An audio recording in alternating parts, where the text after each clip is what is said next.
If you look at this problem, the question is coming from AP. They have told TR is the rth term. Instead of AR, they have taken now TR. First term A, common difference D, M and N are not equal is told in the problem.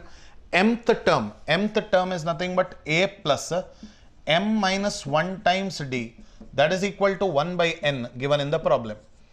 Nth term is A plus N minus 1 times D is given in the problem as 1 divided by M, equation number 2 given in the problem.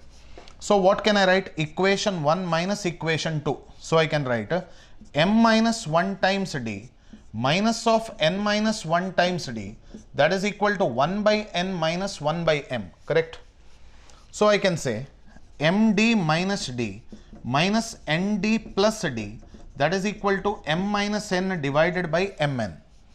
So M minus N times D, this D and this D will get cancelled, that is equal to M minus N divided by Mn.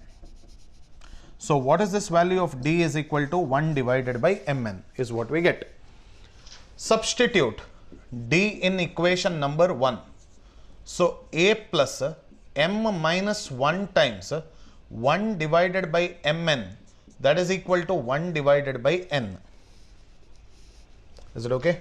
So A plus 1 by N minus 1 by Mn, that is equal to 1 by N. I am multiplying this inside, M and M will get cancelled. So 1 by N will get cancelled. A is equal to 1 by Mn. Correct?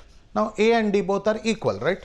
So I can say now A minus D should be equal to 1 by Mn minus 1 by Mn. So the answer to the question will be equal to 0 is the answer to the question.